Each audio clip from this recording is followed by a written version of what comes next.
नमस्कार दोस्तों, प्रस्तुत है weekly current affairs test series. इस वीडियो में हम लोग 8 से लेकर 14 फरवरी 2026 तक के समसामयिक घटनाक्रम पर आधारित 30 अति महत्वपूर्ण मल्टीपल चॉइस क्वेश्चंस को व्याख्या के साथ हल करेंगे। पहला प्रश्न है, नेटवर्क रेडीनेस इंडेक्स 2025 रिपोर्ट किस संस्थान द्वारा जारी की गई है? The right answer is option number B, Portulans institute.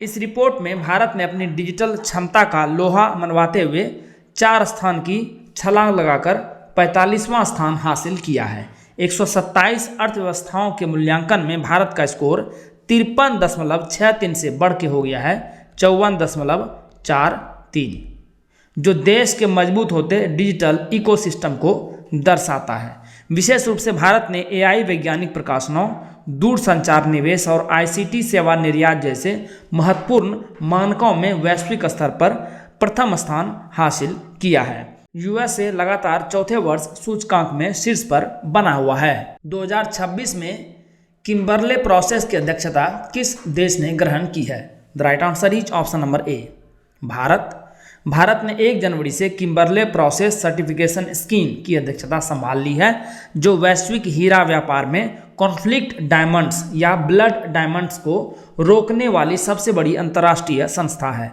यह अध्यक्षता भारत की वैश्विक स्थिति को मजबूत करती है, क्योंकि भारत दुनिया के 90% से अधिक हीरों की कटिंग और पॉलिशिंग करता है। भारत ने सूरत में आयोजित इंटरसेशनल मीटिंग में डिजिटल ट्रेसेबिलिटी, ब्लॉकचेन आधारित प्रमाणन और लैक ग्रॉन डायमंड्स एलजीडी के लिए अलग ढांचे जैसे महत्वपूर्ण सुधारों का प्रस्ताव रखा है। जर्मनी में आयोजित व्यापार मेले बायोफैच 2026 में भारत को किस सम्मान से नवाजा गया है? The right answer is option number B, country of the year. Germany के न्यूनबर्ग में आयोजित बायोफैच 2026 दुनिया के सबसे बड़े जैविक यानी ऑर्गेनिक व्यापार मेले में भारत को कंट्री ऑफ द ईयर के रूप में सम्मानित किया गया। यह प्रतिष्ठित सम्मान 14 वर्षों के अंतराल के बाद पिछली बार 2012 में मिला था, भारत को फिर मिला है, जो वैश्विक स्तर पर भारत की सस्टेनेबल एग्रीकल्चर और जैविक निर्यात क्षमता की बढ़ती धाक को दर्शाता है। स्वास्थ्य प्रौद्योगिकी मूल्यांकन पर भारत श्रीलंका ज्ञान आदान प्रदान कार्यशाला का आयोजन कहाँ हुआ? The right answer is option number C, नई दिल्ली के सुषमा स्वराज भवन में श्रीलंका के स्वास्थ्य मंत्रालय के प्रतिनिधिमंडल के लिए हेल्थ टेक्नोलॉजी असेसमेंट यानी HTA पर 5 दिवसीय ज्ञान आदान प्रदान कार्यशाला का उद्घाटन किया गया। इस महत्वपूर्ण कार्यशाला का आयोजन स्वास्थ्य एवं परिवार कल्याण मंत्रालय के स्वास्थ्य अनुसंधान विभाग द्वारा विदेश मंत्रालय के सहयोग से किया गया, जो भारत की पड़ोसी प्रथम यानी नेबरहुड फर्स्ट नीति और स्वास्थ्य कूटनीति को सुदृढ़ बनाता है। लखपति दीदियों के सरस आजीविका मेले का आयोजन किस शहर में हो रहा है? The right answer is option number A, Gurugram. Haryana के Gurugram sector 29 laser valley park में 10 फरवरी से 26 फरवरी तक लखपति दीदियों के सरस आजीविका मेले का भव्य आयोजन किया जा रहा है। ग्रामीण विकास मंत्रालय के दीनदयाल अंत्योदय NRLM मिशन के तहत आयोजित इस राष्ट्रीय मेले में 30 राज्यों की 900 से अधिक महिला उद्यमी यानी लखपति दीदियां अपने हुनर का प्रदर्शन कर रही हैं। रक्षा अधिग्रहण परिषद ने फरवरी 2026 में कितने राफेल लड़ाकू विमानों की खरीद के प्रस्ताव को मंजूरी दी है? The right answer is option number D, 114।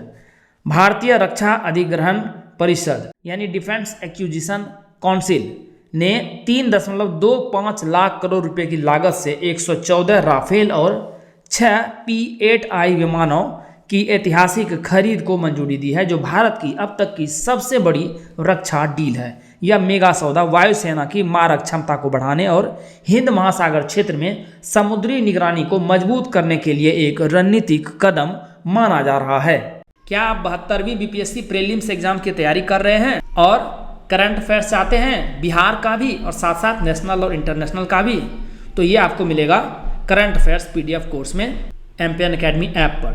साथ ही इस ऐप पर आपको अन्य कोर्सेज भी मिल जाएंगे। ये सभी कोर्स हिंदी और इंग्लिश दोनों भाषाओं में अलग अलग उपलब्ध है। साल भर का क्वालिटी करंट अफेयर्स आप केवल 18 घंटे में रिवाइज कर पाएंगे। कैसे? वीकली करंट एमसीक्यूज लगभग 50 पीडीएफ आपको मिलेंगे। एक पीडीएफ को रिवाइज करने में 6 मिनट का समय लगेगा। 5 घंटे में इसे आप रिवाइज कर पाएंगे। Monthly current affairs short note 12 PDF हर महीने का एक पीडीएफ को रिवाइज करने में 30 मिनट का समय लगेगा। कुल 6 घंटे में इसे रिवाइज कर पाएंगे।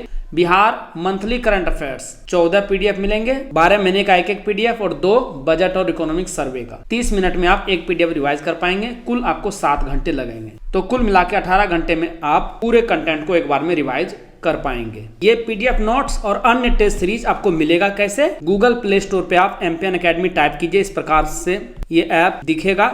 इसे आप इंस्टॉल कर लीजिएगा। ये लोगो ध्यान से देख लीजिएगा। ओटीपी के साथ लॉगिन कीजिए। स्टोर सेक्शन मिलेगा, वहां पर कोर्सेज चुनिए। Current affairs PDF course, diamond static GK notes, साथ में टेस्ट सीरीज भी दी जा रही है। एनसीईआरटी टेस्ट सीरीज और चैप्टर वाइज एमसीक्यू, साथ में BPSC previous year question paper के कोर्सेज भी आपको मिल जाएंगे। कोर्स को ओपन करने के बाद नीचे स्क्रॉल करके आई एम इंटरेस्टेड पर क्लिक कीजिए। पेमेंट का लिंक आपको मैसेज में और व्हाट्सएप पर भी मिल जाएगा। पेमेंट कीजिए, आपको सारे कंटेंट एमपीएन अकेडमी ऐप पर मिल जाएंगे। नाटो ने आर्कटिक क्षेत्र में अपनी उपस्थिति मजबूत करने के लिए किस नए मिशन की शुरुआत की है? The right answer is option number C, Arctic sentry. NATO ने रूस और चीन की बढ़ती गतिविधियों के जवाब में आर्कटिक क्षेत्र में अपनी सैन्य उपस्थिति मजबूत करने हेतु आर्कटिक सेंट्री मिशन शुरू किया है, जिसकी घोषणा महासचिव मार्क रुट्टे ने की।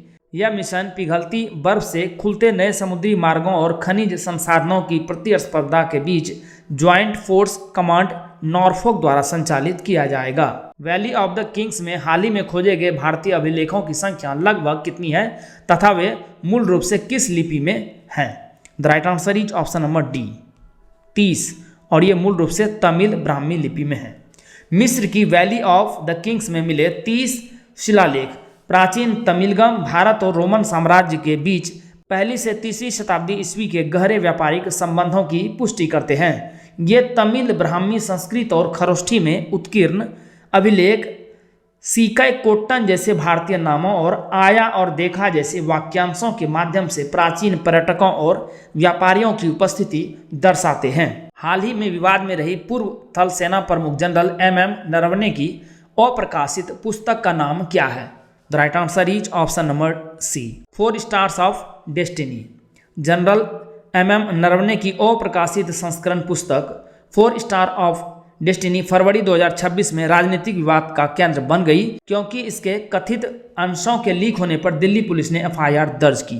यह पुस्तक 2024 से रक्षा मंत्रालय की आधिकारिक मंजूरी के लिए लंबित है और अभी तक सार्वजनिक रूप से प्रकाशित नहीं हुई है। 16वीं वित्त आयोग की रिपोर्ट में केंद्र राज्य वित्तीय संबंधों के संदर्भ में क्या मुख्य सिफारिश स्वीकार की गई है? The right answer is option number D, 2026-31 के लिए कर डिवोल्यूशन सिफारिश है। डॉक्टर अरविंद पनगड़िया की अध्यक्षता में 16वें वित्त आयोग ने 2026-31 के लिए अपनी रिपोर्ट सौंपी है, जिसमें राज्यों को 41% का हस्तांतरण यानी वर्टिकल डिवोल्यूशन जारी रखने की सिफारिशें की गई है। यह रिपोर्ट वित्तीय स्थिरता के लिए विभाजन पूल के बेहतर प्रबंधन और 2030-31 तक संयुक्त ऋण को 73.1% तक कम करने का लक्ष्य रखती है। तो ये रिकमेंडेशन था टैक्स डिवोल्यूशन रिकमेंडेशंस फॉर 2631। दलहन आत्मनिर्भरता मिशन की कुल योजना लागत कितनी है? The right answer is option number C, 11,440 crore रुपये। दलहन आत्मनिर्भरता मिशन की घोषणा केंद्रीय बजट 2025-26 में की गई थी, जिसे अक्टूबर 2025 में 11,440 करोड़ रुपए के बजट के साथ लॉन्च किया गया था। 2030-31 तक चलने वाले इस मिशन का मुख्य लक्ष्य अरहर, उड़द और मसूर के उत्पादन में वृद्धि कर आयात पर निर्भरता को पूरी तरह समाप्त करना है। फरवरी 2026 में मध्य प्रदेश के सीहोर अमलाहा में केंद्रीय कृषि मंत्री द्वारा इस मिशन के राष्ट्रीय रोड मैप और पोर्टल का शुभारंभ किया गया, जो किसानों की आय बढ़ाने और पोषण सुरक्षा सुनिश्चित करने की दिशा में एक बहुत बड़ा कदम है। एमपीएन अकेडमी का टेलीग्राम पेज अवश्य ज्वाइन करें। सर्च कीजिए एमपीएन अकेडमी, इस प्रकार से लोगो दिखेगा, ज्वाइन कर लीजिए। क्या क्या मिलेगा आपको वहाँ पर? बीपीएससी परीक्षा से संबंधित अपडेटेड न्यूज आपको मिलेगी। बीपीएससी प्रीलिम्स एग्जाम का स्पेशल डेली क्विज आयोजित किया जाता है सुबह और शाम, वो आपको मिलेगा। टेस्ट सीरीज जो ऐप पोर्टल पर है उसका शेड्यूल मिलेगा, और एमटीएन एकेडमी ऐप कोर्सेस और यूट्यूब वीडियो के अपडेट्स भी आपको यहाँ पर मिल जाएंगे। तो इस पेज को अवश्य ही ज्वाइन कीजिए। भारत सेशल्स व्यापार गोलमेज वार्ता कहाँ आयोजित की गई? The right answer is option number B, Mumbai. 7 फरवरी को मुंबई में आयोजित भारत सेशल्स व्यवसाय गोलमेज वार्ता में दोनों देशों ने समुद्री व्यापार, ब्लू इकोनॉमी और सतत विकास सहित 12 से अधिक प्रमुख क्षेत्रों में सहयोग बढ़ाने पर चर्चा की। केंद्रीय मंत्री सर्बानंद सोनोवाल और सेशल्स के राष्ट्रपति डॉक्टर पैट्रिकी हार्मिनी की उपस्थिति में आयोजित यह वार्ता भारत के महासागर विजन के अनुरूप सुरक्षा और आर्थिक विकास पर केंद्रित थी। प्रधानमंत्री नरेंद्र मोदी ने 9 जनवरी 2026 को सेशल्स के लिए $175 मिलियन के विशेष आर्थिक पैकेज की घोषणा की, जिसमें $125 मिलियन की लाइन ऑफ क्रेडिट और $50 मिलियन का अनुदान शामिल है। भारत ने 12वीं एशियाई इंडोर एथलेटिक्स चैंपियनशिप में कुल कितने पदक जीते? The right answer is option number C, 5। चीन के तियानजिन में आयोजित 12वीं एशियाई इंडोर एथलेटिक्स चैंपियनशिप 2026 में भारत के तेजस्विन शंकर ने पुरुषों की हेप्टाथलॉन स्पर्धा में स्वर्ण पदक जीतकर इतिहास रचा। इन्होंने न केवल गोल्ड जीता बल्कि अपना ही राष्ट्रीय रिकॉर्ड भी तोड़ा। भारत ने इस चैंपियनशिप का समापन कुल 5 पदकों, 1 स्वर्ण, 2 रजत, 2 कांस्य के साथ किया और पदक तालिका में भारत 6th प्लेस पर रहा। मेजबान चीन 34 पदकों के साथ शीर्ष पर रहा। अन्य प्रमुख विजेताओं में तेजिंदर सिंह तूर शॉटपुट और पूजा हाई जंप ने रजत पदक हासिल किए। भारत ने सैफ अंडर 19 महिला चैंपियनशिप 2026 के फाइनल में किस टीम को हराया? The right answer is option number D, Bangladesh. 7 फरवरी को नेपाल के पोखरा में आयोजित सैफ अंडर 19 महिला चैंपियनशिप के फाइनल में भारतीय टीम ने बांग्लादेश को 4-0 से हराकर शानदार जीत दर्ज की। कोच पामेला कोंटी के नेतृत्व में भारतीय लड़कियों ने पूरे टूर्नामेंट में दबदबा बनाए रखा और बिना कोई गोल खाए खिताब अपने नाम किया। जापान की प्रतिनिधि सभा चुनाव में ऐतिहासिक जीत हासिल करने वाली प्रधानमंत्री कौन है? The right answer is option number B, Sanae Takaichi. Japan में 8 फरवरी को हुए निचले सदन के चुनाव में सनाए ताकाइची के नेतृत्व वाली लिबरल डेमोक्रेटिक पार्टी ने 465 में से 316 सीटें जीतकर एक अभूतपूर्व सुपर मेजोरिटी हासिल की है। यह युद्धोत्तर जापान के इतिहास में किसी एक दल की अब तक की सबसे बड़ी जीत है। जापान की पहली महिला प्रधानमंत्री ताकाइची ने इस जनादेश के माध्यम से अपनी सख्त आर्थिक नीतियों, कर कटौती और रक्षा खर्च बढ़ाने जैसे साहसिक निर्णयों पर जनता की मुहर लगवा ली है। भ्रष्टाचार बोध सूचकांक 2025 में भारत ने कौन सा स्थान प्राप्त किया है? The right answer is option number B, 91। 10 फरवरी को जारी करप्शन परसेप्शन इंडेक्स 2025 में भारत ने अपनी स्थिति में सुधार करते हुए 182 देशों की सूची में 91st पोजीशन प्राप्त किया है। ट्रांसपेरेंसी इंटरनेशनल, ध्यान में रखिएगा, द्वारा जारी इस सूचकांक में भारत ने पिछले वर्ष की तुलना में 5 पायदानों की महत्वपूर्ण बढ़त हासिल की। पिछले बार इसकी रैंकिंग रही थी 96। भारत का सबसे बड़ा ऊन उत्पादक राज्य कौन सा बना है? The right answer is option number B, Rajasthan. फरवरी 2026 के आंकड़ों के अनुसार राजस्थान भारत का सबसे बड़ा ऊन उत्पादक राज्य बनकर उभरा है, जिसने कुल 13,000 किलोग्राम ऊन का उत्पादन किया है। यह प्रभावशाली आंकड़ा भारत के कुल राष्ट्रीय ऊन उत्पादन का लगभग 47.5% है। यह सफलता राज्य सरकार की पशुपालन नीतियों, भेड़ पालकों के लिए बेहतर प्रशिक्षण और राजस्थान के अर्ध शुष्क जलवायु वाले क्षेत्रों के कारण मिली है। विशेष रूप से सरिस्का और मुकुंदरा टाइगर रिजर्व के आसपास के क्षेत्रों में भी पशुपालन आजीविका का एक महत्वपूर्ण स्रोत बना हुआ है। केरल ने आक्रामक पौधों की पहचान के लिए कौन सा AI आधारित ऐप लॉन्च करने की घोषणा की है? The right answer is option number C, नियोप्थिलीन ID। केरल सरकार द्वारा केरल साइंस कांग्रेस के आधार पर नियोप्थिलीन ID नामक AI संचालित मोबाइल ऐप लॉन्च किया गया है। यह ऐप विशेष रूप से राज्य में आक्रामक विदेशी पौधों यानी इन्वेसिव एलियन स्पेसीज की पहचान, ट्रैकिंग और प्रबंधन के लिए विकसित किया गया है। Malabar botanical garden and institute for plant sciences द्वारा तैयार किया गया यह एप्लीकेशन स्थानीय पारिस्थितिकी तंत्र को बचाने के लिए नागरिक विज्ञान यानी सिटीजन साइंस और अत्याधुनिक तकनीक का एक अनूठा संगम है। भारत और ग्रीस ने किस क्षेत्र में संयुक्त आशय घोषणा पत्र पर हस्ताक्षर किए? The right answer is option number D. रक्षा औद्योगिक सहयोग यानी डिफेंस इंडस्ट्रियल कोऑपरेशन। भारत और ग्रीस ने फरवरी 2026 में डिफेंस इंडस्ट्रियल कोऑपरेशन को बढ़ावा देने के लिए एक ज्वाइंट डिक्लेरेशन ऑफ इंटेंट पर हस्ताक्षर किए। यह समझौता दोनों देशों के बीच 2023 में स्थापित स्ट्रेटेजिक पार्टनरशिप को एक नए धरातल पर ले जाता है। इसका मुख्य केंद्र रक्षा उत्पादन, सह विकास और अत्याधुनिक सैन्य तकनीक का हस्तांतरण यानी टेक्नोलॉजी ट्रांसफर है। HbA1c टेस्ट किस रोग के निदान के लिए भारत में सामान्यतः उपयोग किया जाता है? The right answer is option number D, diabetes. Bharat में एनीमिया, हीमोग्लोबिनोपैथी और G6PD की कमी की उच्च व्यापकता के कारण HbA1c परीक्षण टाइप 2 डायबिटीज के सटीक निदान में बाधा डालता है, क्योंकि ये स्थितियां हीमोग्लोबिन की संरचना और लाल रक्त कोशिकाओं के जीवन काल को प्रभावित करती है। लैंसेट के अनुसार इन चिकित्सीय कारकों की वजह से प्राप्त गलत रीडिंग से बचने के लिए दक्षिण एशियाई आबादी में फ्रक्टोसामाइन या निरंतर ग्लूकोज मॉनिटरिंग जैसे वैकल्पिक परीक्षणों का उपयोग करना अधिक विश्वसनीय हो सकता है। भारत बोधन AI सम्मेलन 2026 का आयोजन कहाँ किया गया? The right answer is option number D, नई दिल्ली में। भारत मंडपम में आयोजित भारत बोधन AI सम्मेलन 2026 का उद्घाटन केंद्रीय शिक्षा मंत्री धर्मेंद्र प्रधान द्वारा किया गया, जिसका मुख्य उद्देश्य शिक्षा क्षेत्र में आर्टिफिशियल इंटेलिजेंस का बड़े पैमाने पर समावेशी एकीकरण करना है। इस अवसर पर IIT मद्रास में बोधन AI उत्कृष्टता केंद्र का शुभारंभ किया गया, जो प्रोफेसर V कामकोटी के नेतृत्व में संप्रभु डिजिटल पब्लिक इंफ्रास्ट्रक्चर के रूप में भारत एड्यू AI स्टैक विकसित करेगा। भारतीय नौसेना ने किस कंबाइंड टास्क फोर्स का कमांड संभाला है?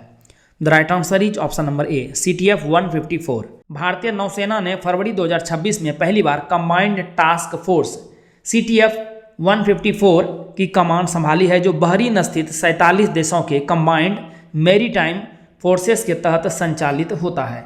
यह बहुराष्ट्रीय टास्क फोर्स मुख्य रूप से क्षेत्र में समुद्री सुरक्षा बढ़ाने के लिए प्रशिक्षण और क्षमता निर्माण पर केंद्रित है। नीति आयोग की रिपोर्ट में भारत की पावर मिक्स में क्या बदलाव की भविष्यवाणी की गई है? The right answer is option number D, कोयले से रिन्यूएबल्स की ओर। नीति आयोग की सिनेरियोज टुवार्ड्स विकसित Bharat and net zero report में भारत की बिजली प्रणाली को कोयला प्रधान से नवीकरणीय ऊर्जा प्रधान यानी रिन्यूएबल्स हैवी बनाने के लिए एक संरचनात्मक बदलाव का प्रस्ताव दिया गया है। यह रणनीति 2070 तक नेट जीरो लक्ष्य को प्राप्त करने के लिए महत्वपूर्ण है, जिसमें परमाणु ऊर्जा यानी न्यूक्लियर एनर्जी एक स्थिर बेसलोड के रूप में अनिवार्य भूमिका निभाएगी। भारत का पहला म्यूजिकल रोड कहाँ बनाया गया है? The right answer is option number B, Mumbai.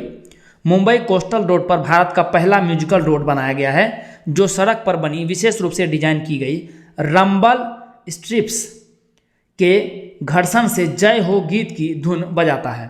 यह नवाचार न केवल यात्रियों को एक अनोखा अनुभव प्रदान करता है, बल्कि गति को नियंत्रित कर सड़क सुरक्षा को बढ़ावा देने और पर्यटन को आकर्षित करने का एक आधुनिक उपकरण भी है। लखपति बिटिया योजना की शुरुआत कहाँ की गई है? The right answer is option number B, Delhi. Delhi सरकार ने लाडली योजना के स्थान पर 1 अप्रैल 2026 से लखपति बिटिया योजना शुरू करने की घोषणा की है। मुख्यमंत्री रेखा गुप्ता द्वारा घोषित इस योजना का मुख्य उद्देश्य आर्थिक रूप से कमजोर परिवार की बेटियों को जन्म से लेकर उच्च शिक्षा तक 1 लाख रुपये से अधिक की वित्तीय सुरक्षा प्रदान करना है। केरल राज्य द्वारा किस सूक्ष्मजीव को भारत का पहला राज्य सूक्ष्मजीव घोषित किया गया है? The right answer is option number D, bacillus subtilis. Kerala ने बैसिलस सबटिलिस को भारत का पहला स्टेट माइक्रोब घोषित कर पर्यावरण संरक्षण और जैविक खेती की दिशा में एक ऐतिहासिक कदम उठाया है। यह मिट्टी में पाया जाने वाला एक अत्यंत लाभकारी बैक्टीरिया है, जो रासायनिक उर्वरकों के विकल्प के रूप में पौधों की वृद्धि को बढ़ावा देने और मिट्टी की उर्वरता को बहाल करने में सहायक होता है। बांग्लादेश के 2026 संसदीय चुनाव में किस पार्टी ने निर्णायक जीत हासिल की? The right answer is option number D, Bangladesh nationalist party. Bangladesh के 13वें आम चुनाव और जुलाई चार्टर जनमत संग्रह के परिणाम दक्षिण एशिया की राजनीति में एक युगांतकारी बदलाव का संकेत देते हैं। 17 साल के निर्वासन के बाद लौटे तारिक रहमान के नेतृत्व में बीएनपी ने 2/3 बहुमत हासिल कर शेख हसीना के 15 वर्षीय शासन के बाद सत्ता में वापसी की है। टोटल सीट में से 212 सीट बीएनपी और इसके अलायंस को मिले हैं, जबकि जमाते इस्लामी और इसके अलायंस को केवल 77 सीट मिला है। पूर्वोत्तर के किस राज्य में पहली आपातकालीन लैंडिंग सुविधा ELF का उद्घाटन किया गया है? The right answer is option number ए, असम। प्रधानमंत्री नरेंद्र मोदी ने असम के डिब्रूगढ़ मोराइन हाईवे पर उत्तर पूर्व भारत की पहली इमरजेंसी लैंडिंग फैसिलिटी का उद्घाटन किया, जो सामरिक रूप से संवेदनशील इस क्षेत्र में भारतीय वायुसेना की परिचालन क्षमता को नई ऊंचाइयों पर ले जाएगा। यह 3.5 किलोमीटर लंबी हवाई पट्टी न केवल युद्ध जैसी स्थितियों में लड़ाकू विमानों की लैंडिंग के लिए एक वैकल्पिक बेस प्रदान करेगी, बल्कि बाढ़ या अन्य प्राकृतिक आपदाओं के दौरान मानवीय सहायता और आपदा राहत कार्यों में भी तेजी लाएगी। हिंदुस्तान एरोनॉटिक्स लिमिटेड HAL के साथ कितने डॉर्नियर 228 विमानों की खरीद के लिए अनुबंध किया है? The right answer is option number ए, 8। रक्षा मंत्रालय ने हिंदुस्तान एरोनॉटिक्स लिमिटेड के साथ 8 डॉर्नियर 228 विमानों की खरीद के लिए एक महत्वपूर्ण अनुबंध पर हस्ताक्षर किए हैं, जिसकी लागत आने वाली है 2,312 करोड़ रुपये, जो सशस्त्र बलों की निगरानी और तटीय सुरक्षा क्षमताओं को बढ़ाएगा। मेक इन इंडिया पहल के तहत कानपुर डिवीजन में स्वदेशी रूप से निर्मित ये विमान अपनी शॉर्ट टेक ऑफ लैंडिंग क्षमता के कारण छोटे रनवे और दूर दराज के द्वीपों से संचालित होने के लिए आदर्श हैं। दोस्तों, जैसा कि बताया गया है, इस वीडियो लेक्चर का PDF आपको हिंदी और इंग्लिश दोनों भाषाओं में अलग अलग कंप्लीट डिस्क्रिप्शन के साथ एम्पियन एकेडमी ऐप पर प्राप्त होगा। दोस्तों, आप इन PDF के सारे इस वीडियो लेक्चर को लगभग 5 मिनट में अच्छे से रिवाइज कर पाएंगे, जिससे आपका बहुत सारा समय बचेगा, जिसे आप स्टैटिक पोर्शन पर खर्च कर सकते हैं और अपने टाइम को बेटर मैनेज कर सकते हैं। एम्पियन एकेडमी ऐप का लिंक आपको इस वीडियो के डिस्क्रिप्शन बॉक्स और पिंड कमेंट सेक्शन में मिल जाएगा। चलिए अंतिम प्रश्न को हल करते हैं। किस बैंक को RBI से क्रॉस बॉर्डर पेमेंट एग्रीगेटर के रूप में अनुमति मिली है? The right answer is option number B, Exim pay. Fintech startup Exim pay को भारतीय रिजर्व बैंक से क्रॉस बॉर्डर पेमेंट एग्रीगेटर के रूप में काम करने की सैद्धांतिक मंजूरी मिल गई है, जो भारत के डिजिटल भुगतान पारिस्थितिकी तंत्र के लिए एक महत्वपूर्ण प्रगति है। यह लाइसेंस एक्जिम पे को विशेष रूप से सूक्ष्म, लघु और मध्यम उद्यमों के लिए आयात निर्यात से संबंधित अंतर्राष्ट्रीय लेन देन को अधिक सुव्यवस्थित, पारदर्शी और कम लागत वाला बनाने की अनुमति देगा। दोस्तों, इसी के साथ साप्ताहिक करंट अफेयर्स टेस्ट सीरीज के संस्करण को समाप्त करने की आपसे इजाज़त चाहूँगा। वीडियो देखने के लिए बहुत बहुत धन्यवाद। Thank you very much. जल्द ही मिलते हैं अगले वीडियो में। All the best for your exam preparation.